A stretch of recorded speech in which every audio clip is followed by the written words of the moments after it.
starts with breaking news. A skyscraper scare downtown. A fire sparked in the Gulf Tower, forcing people on all 44 floors of the building to evacuate. You could see smoke billowing from the top of that building, but the actual fire started down in the basement. Thanks for joining us. I'm Gordon Lesh. And I'm Catherine Amenta. That fire started around 9:30 this morning, and streets around the tower are still shut down. This is one of the busiest places in the city during the day, with the U.S. Steel Tower nearby. We're bringing you Team 11 coverage this afternoon, live downtown with 3 reporters and, of course, traffic expert Tricia Pittman live with the road impact. But first, let's go to Alyssa Raymond. Alyssa, what's the latest? So that fire is out. I also want to mention that everyone got out of this building safely and no one was injured. We're talking about the Gulf Tower. It's right behind me, 44 stories. And people had to evacuate using the stairs because they shut down the elevators, of course, when the alarm started to go off. So when I first got down here around 10 o'clock this morning, a lot of people who work in the Gulf Tower were just standing around really wondering what was going on, if the fire spread to their upper offices, and even when they would be allowed back in, because you think about when those alarms went off, they immediately got out of the building, leaving keys and paperwork and all of that behind. And I actually used to work at this law firm on the 33rd floor of this building. Here's what one of the attorneys at that law firm had to say about what she heard and she saw this morning. Lights were flickering, the electricity went out, computers went out, and then we started hearing the fire alarm and the announcement to evacuate. And usually if it's a fire drill, they say it once or twice, but this was repeated. So we did take it very seriously, and all of us started walking down the 33 flights of stairs. And one of the people at that law firm briefly got stuck in the elevator, of course, when the electricity was turned out, and then they were disabled. And I also do want to mention, I mean, there could have been so many more people in this building because a lot of them are still working from home because of the pandemic, of course. But you do see roads are still closed out here. There was about 80-plus firefighters on the scene when it went up to a 5-alarm fire. Reporting live in downtown Pittsburgh, Alyssa Raymond, Channel 11 News. All right, thanks, Alyssa. Fortunately, no one hurt out there. This wasn't a big fire. The flames contained in the basement, but clearing out that office tower was no easy task. It is always a big concern when there's a fire in a large high-rise like this because of the logistics of dealing with a fire in that type of large building. Channel 11's Gabriella DeLuca continues our live Team 11 coverage. Gabriella? We have learned that crews are going to be out here for the majority of the day trying to assess damage and figure out all that needs repaired. First, I want to show you here just how many crews are still out here. And so far, public safety officials tell us that a good chunk of those crews have actually left. So there are still a lot of public safety officials out here, firefighters working to make sure everything is safe. So I want to go over what exactly happened. Just before 9:30 this morning, there was initial reports that a transformer blew in the basement of the Gulf Tower. At this point, the fire chief says they're trying to determine what exactly happened. But again, initial reports said a transformer. That fire was contained to the basement, but all of the smoke went up through the ventilation system. So because of the design of the building, that's why so many people could see smoke coming through the roof of the tower. If you were driving anywhere near downtown, you might have been able to see that smoke, which obviously looked alarming. But all of that fire was contained to the basement. We just wrapped up talking to the fire chief. He described from his firefighters that they said that it was so hot down there that it actually felt like an oven. Crews made their way into the basement area, found very hot conditions, smoky conditions, and a lot of debris.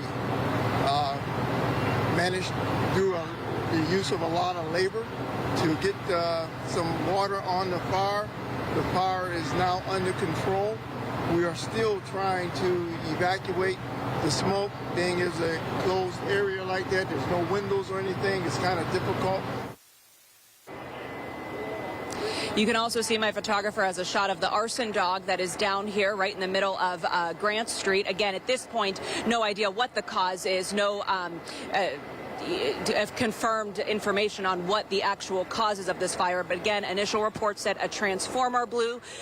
We are going to stay out here for the rest of the day as crews continue to assess the damage. We'll be sure to let you know the very latest starting at 5 on Channel 11 News. Reporting live in downtown Pittsburgh, I'm Gabriella DeLuca for Channel 11 News. All right, Gabriella, still very busy down there. Roads closed. That fire again forcing police to shut down streets around the Gulf Tower. Channel 11 traffic anchor Tricia Pittman has a closer look now at the situation for drivers. Grant Street is being impacted, and that's because of Grant Street running downtown through that area. But a lot of people travel on Grant Street any time of the day, morning or afternoon. So between the area of the Steel Building and the Gulf Tower, that portion of Grant is blocked off, and then 7th would run alongside of it, with 7th being closed and William Penn Place just behind it being impacted as well. It's going to push a lot of traffic over toward Liberty Avenue. Again, Liberty Avenue heavily traveled any time of the day. And yes, while we are seeing lighter traffic volumes, at one point this morning we were already up to a 40-minute ride on the Parkway West. So lots of traffic coming through the downtown area as well. And you can see a little bit of a delay here building at the 7th Avenue off-ramp. So as you come down that 6th and 7th off-ramp from the Veterans Bridge, you cannot turn by the Steel Building to head over to Grant Street. For a bird's eye view of exactly what is going on down there and the impact on traffic, Mike Holden has been keeping an eye on it. We are texting back and forth. And Mike, you said that Grant Street being closed right now, pushing a lot of people onto those side streets. So from your view, how much longer do you think the road is going to be closed and how much traffic is backing up? Tricia, good afternoon to you. Now, that's the million-dollar question at this point. I asked the chief within the last 20 minutes, how much longer do you think crews will be out here? And he said, honestly, no definitive timetable. I asked the public information officer from Pittsburgh Public Safety. She said the same thing. So in the interim, we're giving you this new view so you can plan ahead. You can see all of the fire crews stationed right here. This is the central spot. Well, I'm live right here on 7th and Grant. You can see them focused right here in front of the building, but we have seen them already wrapping up some hoses. If we shift on over this way, I'm going to have my photographer Paul Filing show you the line of traffic right here, all of these emergency vehicles parked, and way beyond that point, upwards to the Greyhound station, we saw gridlock roughly 2 hours ago because people didn't know what they were supposed to do or where they were supposed to go. In fact, at one point, we saw a lady drive over the hose and was stopped by Pittsburgh police. Looks like things are moving down there. We'll then give you another view over here and shift just past 7th, where you can see these emergency crews as well, and then the white sawhorses off in the distance. Your best bet at this point, after talking with public safety officials, plan ahead, try to avoid this area. And again, Port Authority also experiencing some minor delays. We'll keep a close eye on all of it, so watch for the latest for Channel 11 News starting at 5 o'clock tonight. Reporting live downtown, Mike Holden, Channel 11 News. Mike, great tour of the area. Thank you so much. And our team of reporters is staying on this major local story. Yeah, look for updates in this newscast and through the afternoon on WPXI.com and the Channel 11 News app. The man accused in a deadly double shooting in Westmoreland County is in custody, and he's also facing charges in several other crimes. Victor Stebbin was taken into custody yesterday afternoon. He's charged with 2 counts of criminal homicide. Investigators say he's also tied to a car bombing in North Huntington and 3 homes that were shot at. Police say Stebbin hid at Mara Casal and Jacob Erdeljack's property and shot them when they arrived at their home on Claridge Elliott Road. Investigators say he told them he had a prior issue with Jacob, claiming Jacob disrespected him. Authorities believe Stebbin used an AR-15 rifle to kill the couple, and they believe they have that weapon used in the shooting, but are waiting for a ballistic test to come back. We're working to learn more about a triple shooting in Mount Oliver. 1 man was killed, 2 others wounded on Brownsville Road near Maxwell's Pub. Police were called to the scene by a shot spotter alert and say there was a shootout. We saw a car there shot up with glass shattered all along the ground.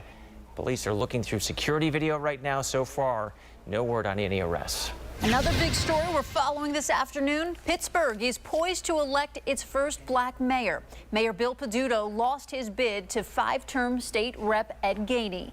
It's time to go to work. It's time to roll up the sleeves and go to work, and I look forward to that. As of now, Gainey will run unopposed in November. There are no Republicans, third party, or independent challengers. The city hasn't elected a Republican mayor since the 1930s. When Mayor Peduto conceded last night, he told his supporters to back Gainey. I pledge to do my work in order to help to elect the first black mayor in Pittsburgh. And I'm asking all of you to do the same, that we all work together as one. Mayor Peduto has been involved in Pittsburgh politics for 30 years now, from being an aide to a council member to sitting on city council and serving 2 terms, 8 years as mayor. All right, shifting gears, temperatures soaring today. Meteorologist Danielle Dozier is in Severe Weather Center 11 with just how warm it will be. Hey, Danielle. Hey, Catherine, look at these numbers. At the noon hour, we're already in the upper 70s. We've got 77 in Pittsburgh, and that is a common number across our area here. 78 in Butler. Our temperatures are running about 4 to 5 degrees warmer than this time yesterday. You know it's going to be a hot one. Up to a high of 82 degrees here in the city. Low 80s across western Pennsylvania. Plenty of sunshine and a light southerly wind can be expected today. We are looking at temperatures that will continue to climb throughout the week and into the weekend. I've got an updated forecast, and I will include when we will have the chance for some showers and thunderstorms when I see you back in just a few minutes. The building is buzzing already. Just chills here in that roar. Oh, that's exciting. Home ice advantage paying off last night. The Penguins had the most fans in the stands last night since the start of the pandemic, and it worked. The team survived a hard-fought battle to tie up their best-of-7 series with the Islanders. The Pens were able to jump to a 2-0 lead in the second period, and they held on for the 2-1 win. So the series now heads to Long Island for games 3 and 4, and then we come back here. Game 5 tickets here in Pittsburgh went on sale about 2 hours ago. We lost our lives, which is so upsetting. It's traumatizing. A rock thrown from an overpass shatters a windshield. A close call for this local family. I think it's a great way for more people to get vaccinated. New meaning for having a shot and a beer. The local bar encouraging people to get their COVID vaccine. And as I mentioned, we're going to be tracking the heat, but I'm also going to let you know when that humidity will creep up. And still ahead, why you may soon be asked to step on the scale before getting on a plane.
Welcome back. We are working to learn more about an arrest in a dangerous rock throwing incident. Take a look at these photos. Somebody threw a rock off an overpass and slammed right into this windshield.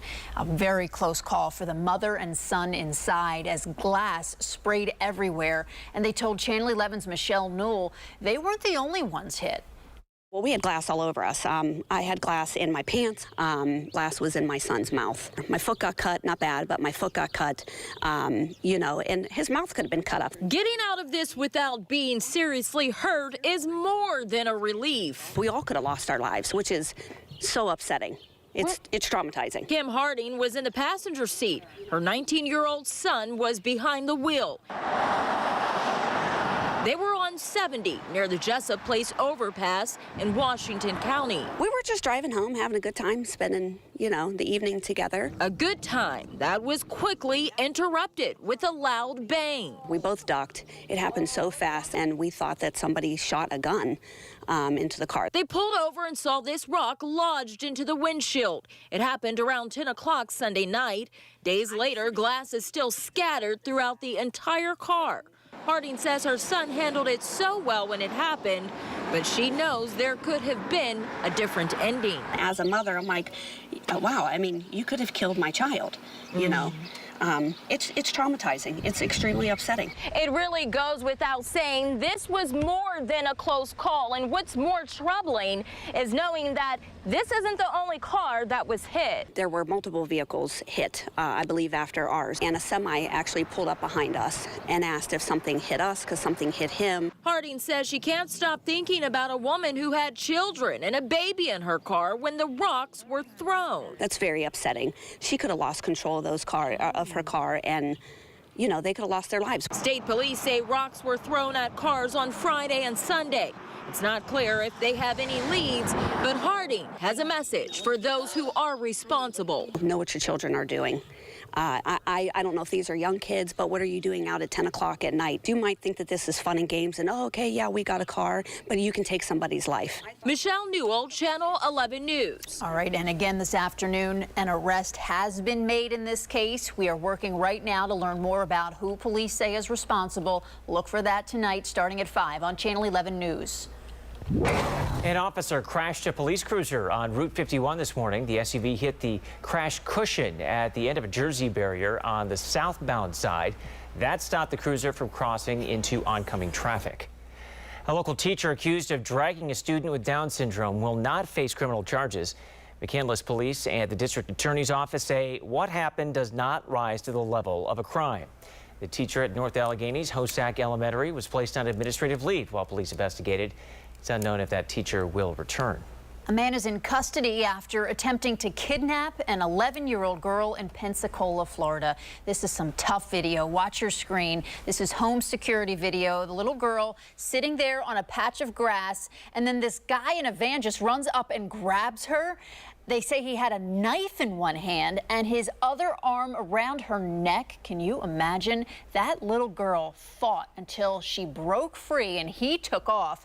Police said when they caught up with the guy, they knew they had the right man. Listen. The victim at the time of the attempted abduction was playing with blue slime as a toy. She had blue slime and it was all in her hands. The suspect, when we caught him, had blue slime all over his own arms. Wow, how about that? Brave girl there. The victim was not hurt. She told police the same man has approached her before. Gordon. Scary stuff. Well, she played dress up to steal cash at banks all across our area, and now she's pleaded guilty. These are surveillance photos of Donna Poremski wearing a disguise while she robbed a bank in West Mifflin back in 2018. Here she is again wearing a black wig during another robbery at a PNC bank in West Mifflin. Police say Poremski and her accomplice, Jasmine Parrish, worked together to steal almost $100,000 from 3 banks. Poremski is set to be sentenced in August. What's being described as a 100-year flooding event in Louisiana has now turned deadly. Look at that rain coming down and just piling up in this house. Severe storms and high waters are blamed for at least 4 deaths and hundreds of emergency rescues. Look at that restaurant. The weather is expected to continue today in several nearby states as well. Your severe weather Team 11 forecast.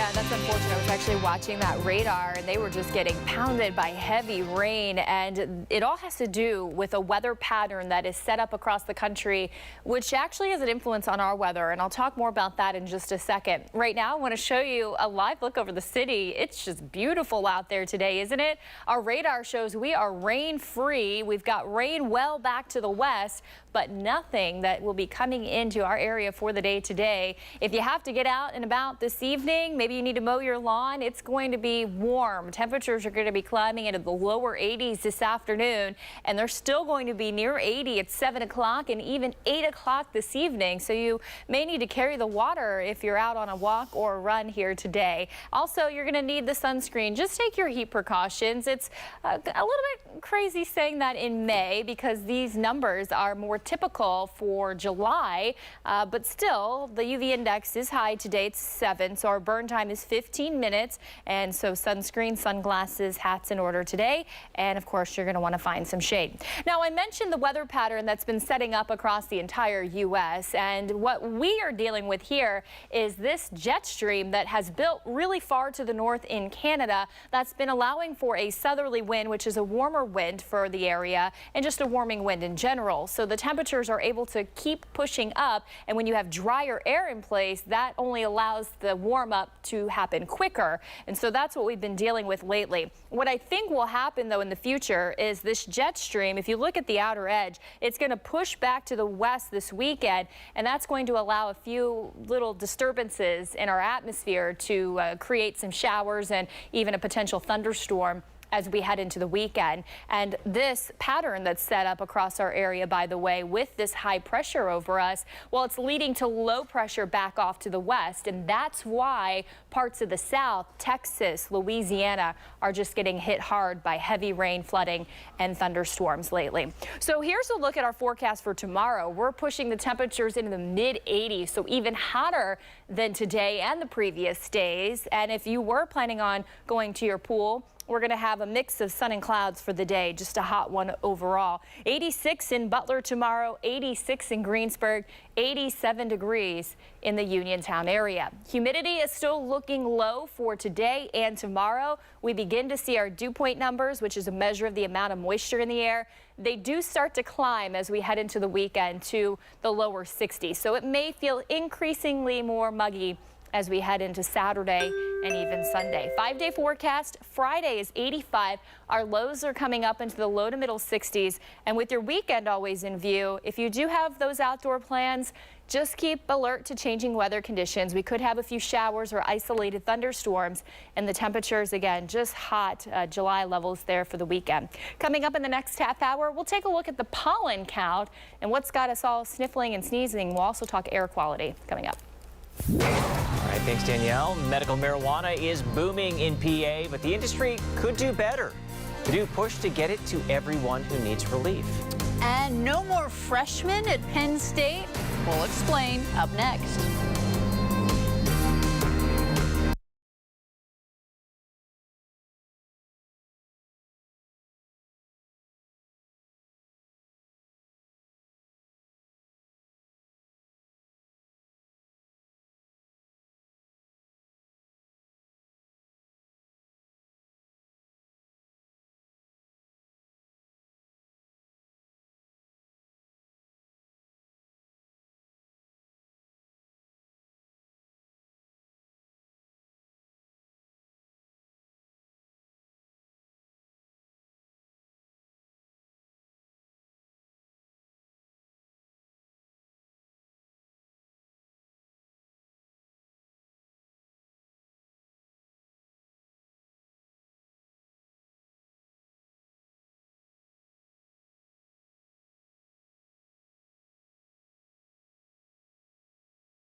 Welcome back on this Wednesday afternoon. Penn State is ditching male-specific student titles like freshman. The university says terms like upperclassmen can be interpreted as sexist and classist. Students will now go by first year, second year, and so on. Penn State's Faculty Senate also recommended replacing under and upperclassmen with lower and upper division. This would be the first college to use non-gendered terms. Lawmakers say big tech isn't doing enough to protect children online. Congress is now investigating how marketers target teenagers. Parents and lawmakers have grown more concerned about an increase in screen time for kids during the pandemic. The dominant business model is for the platforms to keep the children engaged as long as possible, because in that way they will see more ads and the platforms can collect even more data about them. Privacy advocates say apps like TikTok, Facebook, and Instagram use sophisticated systems to deliver targeted ads to kids. Medical marijuana sales are setting records, sales topping $120 million statewide in March and April, and that's nearly double a year ago. This week marks 5 years since the state opened the medical marijuana market here, and since then, more than 582,000 patients have registered. The program includes use for 23 medical conditions. But the state also wants to put medical marijuana shops in underserved regions, and this includes Indiana, Armstrong, and Venango counties. They say thousands of patients have a medical marijuana card, but have to travel at least 30 minutes to get to a dispensary. Well, the trees are not blowing today, but we still have some tree pollen out there. I'll let you know the pollen count for the day. Plus, we're going to take a look at the air quality over the next days. A shot and a beer taking on a new meaning. The local bar offering COVID-19 vaccines and a free drink.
We continue to follow breaking news of fire in the basement of the Gulf Tower downtown forced the evacuation of all 44 floors.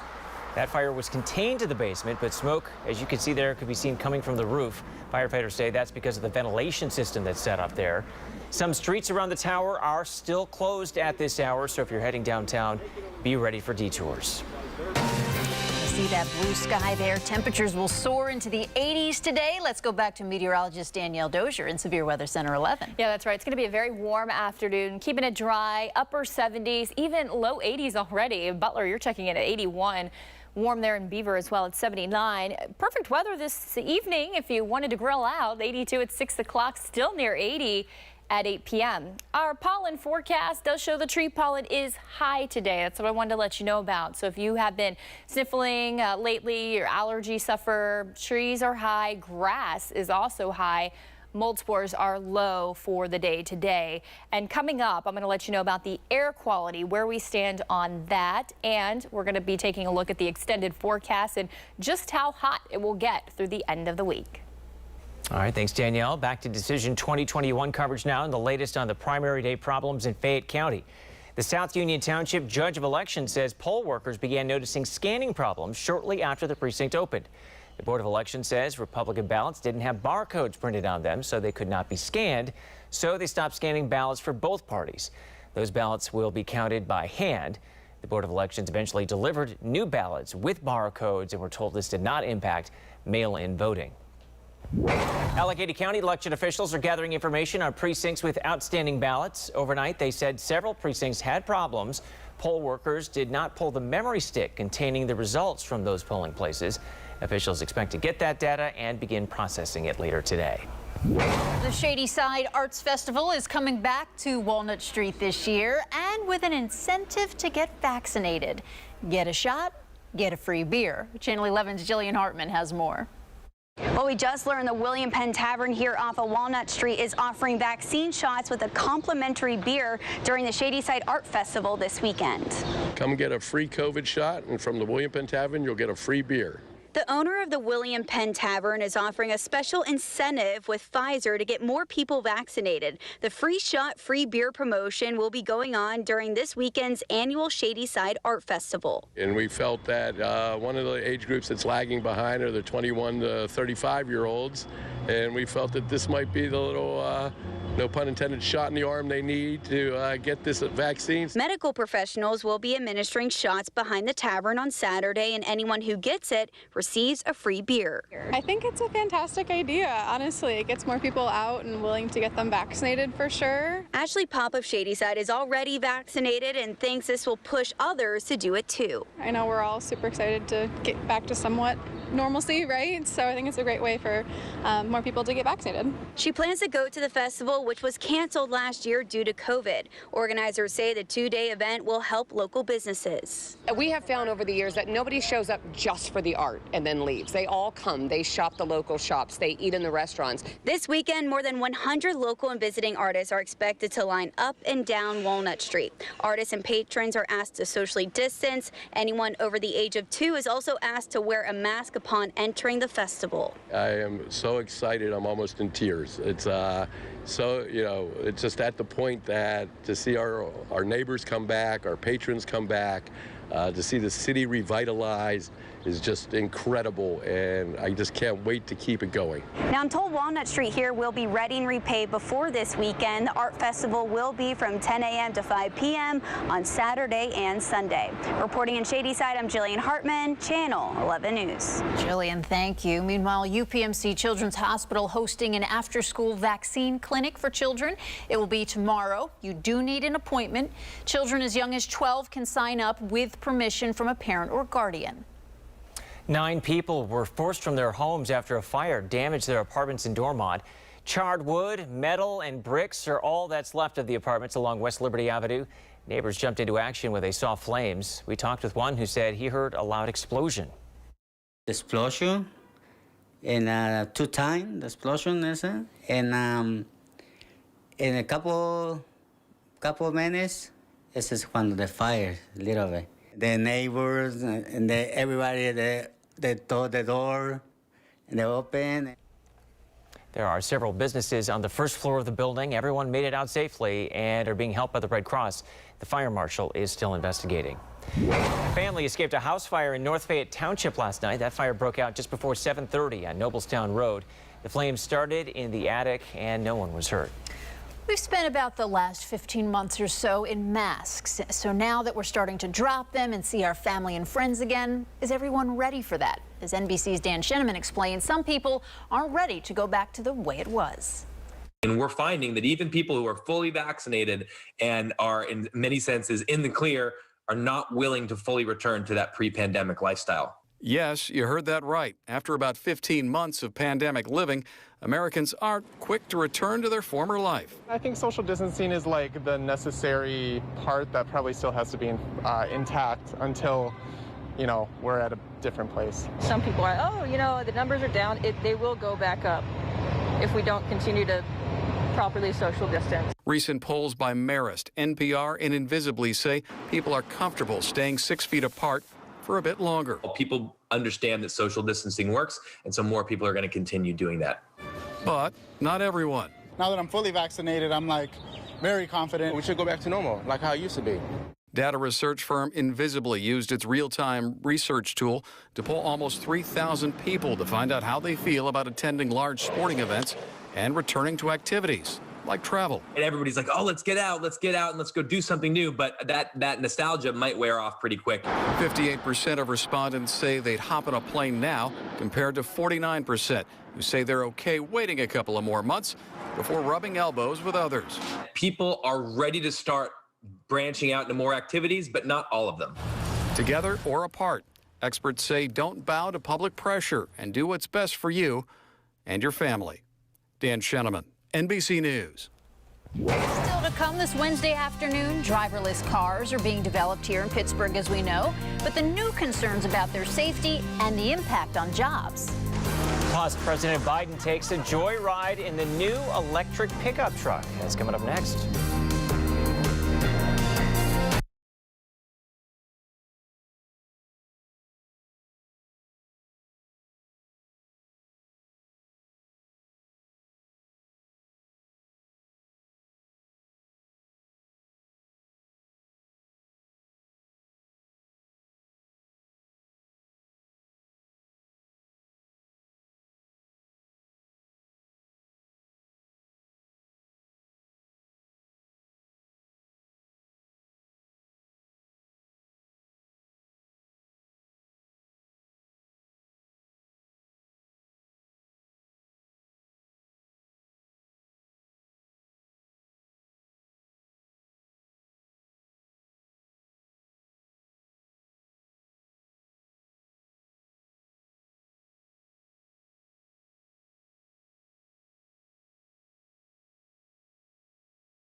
Lawmakers have their eyes on driverless cars. They met with some of the nation's leading experts in the U.S. Capitol. Now, while successes were talked about, lawmakers also heard concerns about jobs being eliminated.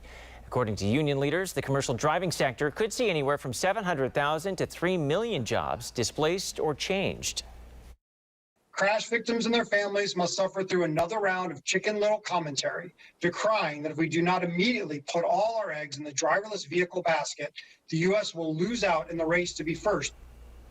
Those who design driverless cars say the technology will eventually lead to fewer crashes and less driver error. A driver in Wisconsin isn't helping supporters of driverless cars. Police say they spotted him dozing off while behind the wheel of his Tesla on a highway. Police dashcam video, they say, shows him rolling along just fine, and the deputy who shot this video says the man was not awake, but the driver says that's not true. Sleeping. We were totally like this in the car. Why would we drive like that? I was okay. No, you were sleeping. I was a little bit tired. No, you were sleeping, sir. I was upside of you. I was looking at you and you were doing this. Your eyes were closed. He was given a ticket for inattentive driving. Officers also discovered he had 2 prior incidents. Presidential motorcade could look a little different with Joe Biden in the driver's seat. Yeah, he took the wheel of Ford's new electric pickup. That took off, didn't it? The video shows the president going as fast as lightning on a course in Dearborn, Michigan yesterday. Ford officially unveils the electric F-150 Lightning later tonight. With these warm afternoons, I'm going to let you know where we will be in the mornings over the next couple of mornings, and if you'll need that jacket before you head out. And this is important this week for sure. A new warning about skin cancer. The survey showing too many people failed a basic quiz about how much sun is too much.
Gas prices remain high in Pittsburgh, but AAA says we could see a slight drop soon. Now that the Colonial Pipeline is up and running, gas stations are slowly getting refueled. AAA says last week's increase was due to panic buying. So it's going to take a few more days. But we think by the end of next week, the situation's really going to be moderating. So we're just telling everybody, be patient. And when the gas station reopens, don't go hoard gas. No gas stations had to close in the Pittsburgh area. AAA expects prices to be back down before Memorial Day. A new survey shows the need for skin cancer awareness among young adults. 1/3 of Americans failed a basic quiz about sun exposure.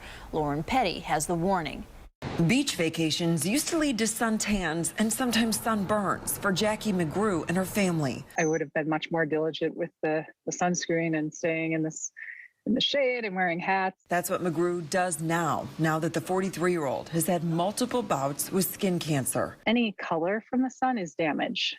And so it doesn't have to be a red, bubbly, blistery burn. But a recent survey from the American Academy of Dermatology found 1/3 of adults failed a basic quiz about sun exposure, particularly young adults. Yeah, it is surprising because I think that their parents were more the helicopter parents who were always putting the sunscreen on them, but they may not have known why. Of the adults surveyed, 42% of Gen Z, which is anyone born after 1996, and 37% of millennials didn't know tanning causes cancer. 42% of millennials are unaware the sun's UV rays can penetrate clothing. And 1/3 of the Gen Z adults didn't know you can get a sunburn even on a cloudy day like this one. They didn't exactly know why their parents were putting the sunscreen on. They only did it when they went to the pool or when they went to the beach. And you have to get in the habit of actually wearing sunscreen every day if you're going to be outside. As we gear up for the warmer months, dermatologists recommend you wear sun protective clothing. Apply sunscreen with an SPF of 30 or higher to uncovered skin and seek shade when you can. Of the 1,000 adults surveyed, more than half didn't know shade offers protection from the sun's harmful rays, a simple solution that could prevent skin cancer. The American Cancer Society estimates more than 106,000 people will be diagnosed with melanoma this year. Your severe weather Team 11 forecast.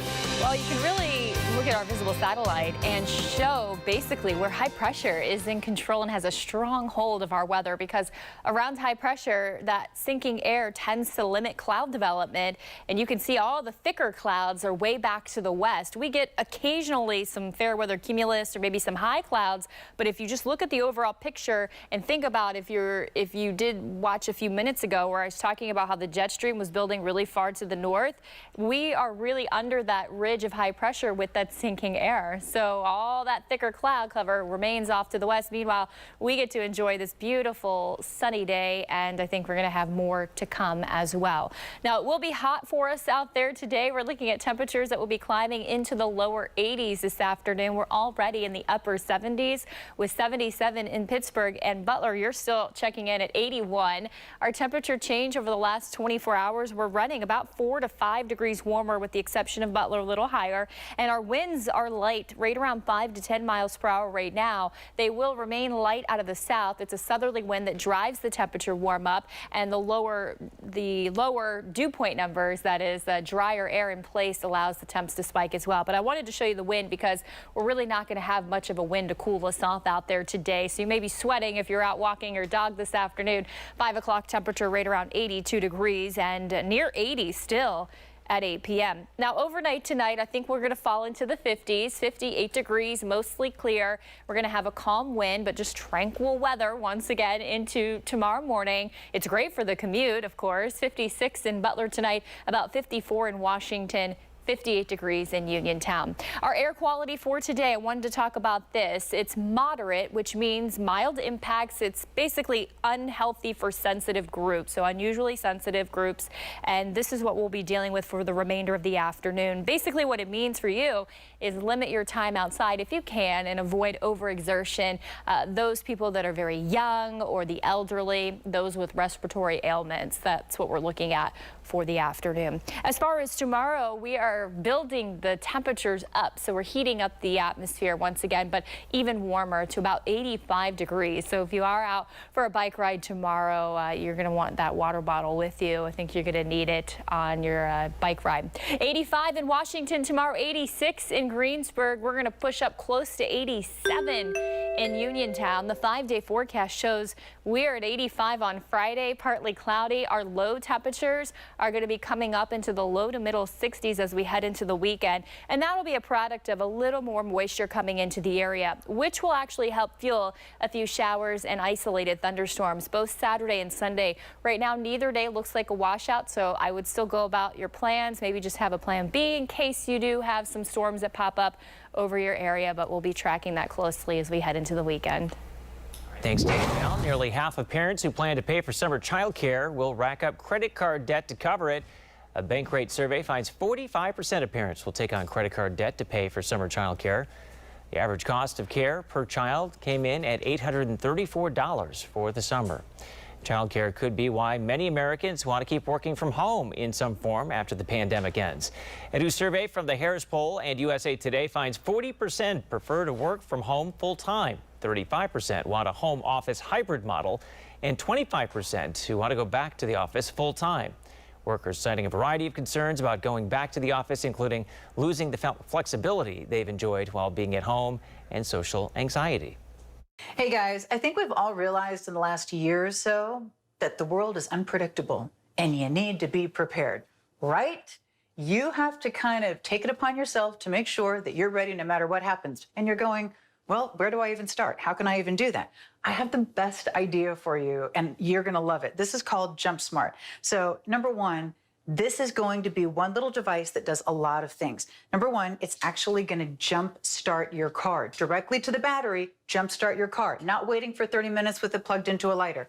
Directly jump start your car battery. How great is that? It'll also jump start a boat, an RV, a lawnmower, an ATV, all those kinds of things too. So how fabulous is that? And not only is it going to jump start your car, because you know what? If your battery's dead and you're on the side of the road or you're in the parking lot, you don't want to go talk to strangers and ask for cables, right? You don't want to have to do that. Don't talk to anyone. Jump start your own car. I need one of these in all my cars. I'm sending one to my niece in college. Now, here's another great idea. It will charge your electronic devices. Are your phones dead? Is it an iPad? Is it a gaming system? Maybe it's a long road trip. This can charge things on the way. Maybe the power is out in the house and all your kids' devices are out of power. They're going to love these in the house and you're going to love them in the car. And wait, there's more, because it's also an amazing flashlight. So it's going to be a regular flashlight. It's going to be a flashlight that does an SOS. It's going to be a flashlight that does a strobe. It's going to be a flashlight that does all those things. And all those things are done in one Jump Smart, and you can recharge this up to 1,000 times. How amazing is that? We have great colors for you, but when you think about this, just think about the peace of mind of knowing that everyone in your family is always prepared. Right now on localsteals.com, these are 29% off, and if you're anything like me, you're counting how many rooms and how many cars you need to get one for.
It looks like Troy Polamalu is dropping a giant hint on who could be presenting him at the Pro Football Hall of Fame. He tweeted a photo of him and longtime coordinator Dick LeBeau. Polamalu will be inducted in August. We'll see. No way on this one. You may soon have to be weighed before boarding a flight, possibly, I guess, in front of everybody. Who knows? The FAA may set up pre-boarding weight checks for some flights. They say Americans are getting heavier, so the average weight that an airline uses to calculate how many passengers can come on board could be outdated. They say this would apply to planes with fewer than 70 passengers. If this rule is approved, airlines would have the option of asking passengers how much they weigh. Apparently, you have to be honest. They say it will be done on the honor system. People are buzzing about a hot new trend in tattoos. Artist Bill Stevenson has been inking his latest design, cicadas. He says he often customizes the cicadas for different people, like this letter-carrying bug for a mailman. So far, Bill says he's tattooed the bug on 96 people. I can't believe 96 people have requested that. The Mega Millions jackpot is more than $500 million.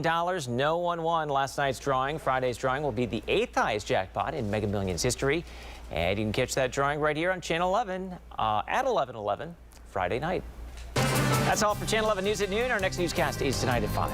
Thanks for spending your afternoon with us and have a great day. We'll see you tomorrow morning at 4:30.